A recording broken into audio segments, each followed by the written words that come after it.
Hello, it's the Prime Minister Malcolm Turnbull speaking. And again, I'm asked to address the subject of Barnaby Joyce. Barnaby Joyce, MP, former leader of the National Party, the rancid bonce, the beetrooter, the cranial disfigurement. Again, he's in the news, but this time because his former wife, Natalie Joyce, the woman that raised his 4 children and was cheated on by him when he decided to have a relationship with his press secretary, Vicky Campion, the woman that is Natalie Joyce, or NatJo, as I'm calling her because that's the pop cultural reference. You abbreviate things NatJo, like nachos, like a spicy Mexican dish. Got some nachos, some cheese-covered nachos, some lovely spicy nachos, triangular-shaped nachos. Sorry, I'm making light of a serious subject. Well, Natalie Joyce, you have acquitted yourself beautifully. You have bided your time, and revenge is a dish best served cold. You've done an expose in the Australian Women's Weekly. I don't know whether you're on the cover. Often on the cover it's Tracy Grimshaw or Lavinia Nixon, or a large Christmas cake. Inside are recipes as well, a gatto, how to make some shortbread, how to make a nice pavlova or a tiramisu.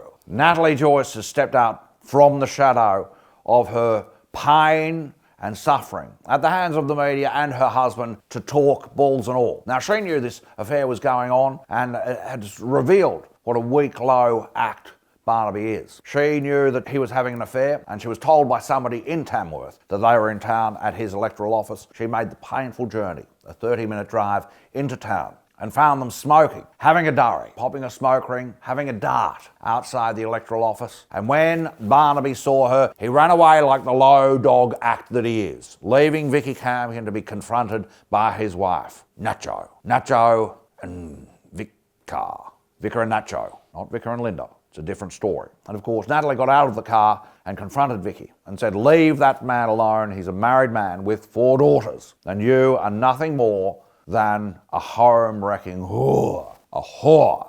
Now, I don't condone that kind of language. Not that I have anything against sex workers. If you're a sex worker, good on you. And I believe strongly in sex workers. They need to be protected and encouraged in their work and be afforded health care and all the options available to any worker in any situation. They should be given an award. It'd be good to see the Sex Worker Award. Maybe they could join the CFMEU or the Australian Services Union. I don't know. That's for Tits Shorten and the union movement and the communists to decide. But I won't disparage sex workers. The word whore, of course, is a noun and a verb. To whore, to be a whore. And prostitution has been with our society right back to the Greeks. I'm, of course, a reader in the classics, so I know all about the Greeks. I mean, their word for prostitution is porn. Did you know that? The word porn comes from the Greek for prostitution, to sell polemi. Polemi, porn. Polemi, porn, prostitution. Whore. Whore. Or whore. Whore. And that's where the word for comes from. Whore. Whore. Whore. Whore. It's all that guttural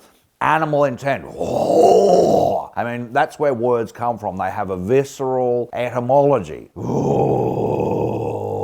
Like I said, I am a classicist. And when it goes back to, maybe take it all the way back to Uranus and Gaia, who created the universe and the earth. Now, Uranus, of course, or Uranus, was the creator of the universe, but his son Kronos, at the urging of his mother, cut off his testicles and cast them into the Bracken Sea. And as they mixed with the brownish waters, they created a foam that we see today as waves break. And from that foam emerged Aphrodite, the most beautiful woman in the world, the goddess of love. And as the Greeks say, she is perfect in every measure. And of course, beauty is in the eye of the beholder. They didn't describe Aphrodite. Like loose to me is Aphrodite, and you have your own Aphrodite, perfect in every measure, as NatJo, Natalie Joyce, once was to that low dog, rat, cunt, turd, vile piece of shit, Barnaby Joyce. He's gone forever in my mind, and hopefully